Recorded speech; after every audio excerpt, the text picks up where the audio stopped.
Hello friends, so this is the another video in the RO repair series. In this video we will see how you can troubleshoot your RO. Okay, so let's start with the bigger thing first. So this is the RO membranes, okay, and this is the waste line, and then there is a product line, product water line, pure water line. Okay, so one of the common problem is like, suppose you have replaced the RO membranes with a new one, or if you have the old one and then you don't get the uh, product water, the product water speed is very low, it's coming in the drop form. This is a very common problem.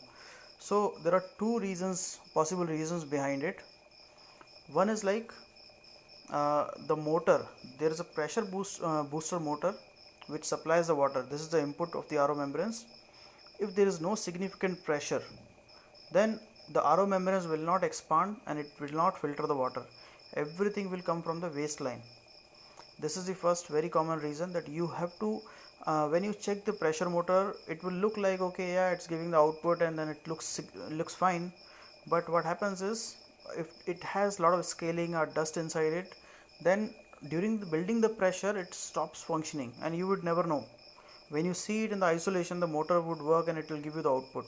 So what you need to do is, if it is functioning fine, the motor, and if it is giving the output, you need to open the head, clean it, put the oil in the head part, and then refix it, and you can probably find the difference. Okay, that is one thing. Second thing is like the flow restrictor. If you have installed an RO membranes which expects a flow restrictor with it, and if you have not installed it, then there is a problem. What happens is, everything, if there is no flow restrictor, everything will come out from the waste line, and because everything is coming out, the pressure will not build inside it. Okay, so these are the two problems, and obviously you would check for the leaks. Okay, so this is about the RO membranes pressure problem. Okay, so the main role belongs to, you need to understand about the pressure. So main role is done by the motor, pressure booster motor, which is inside.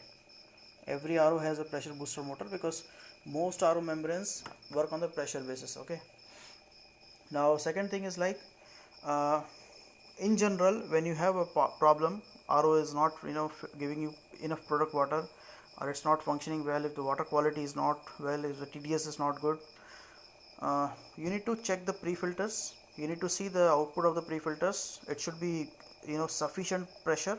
There should not be any pressure drop because of the pre-filters.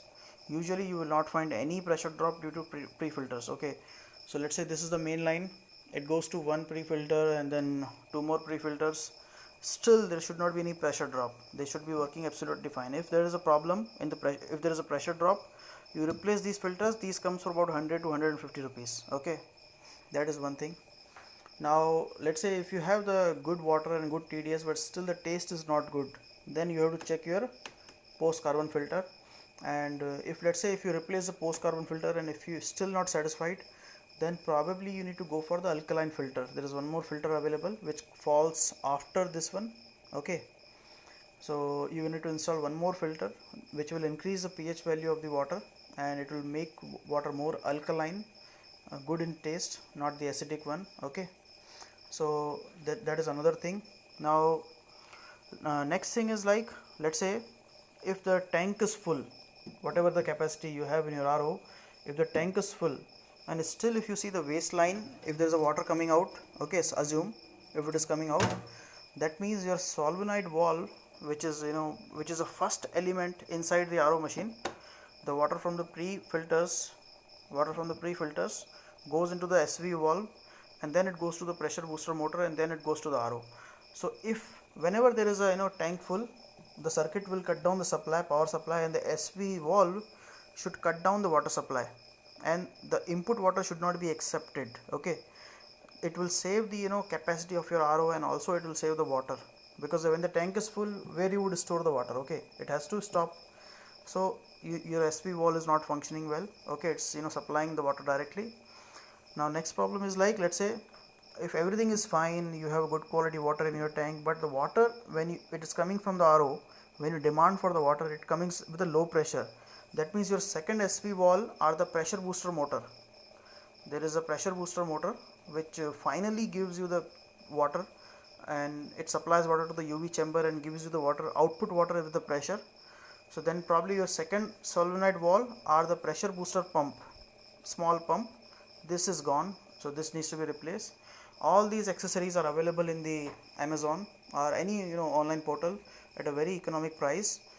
You need to buy them and replace them. Replacing any of these is quite trivial job if you're familiar a little bit about the RO, or you can watch my other videos where I have explained all these things. Okay, so this is all about this video.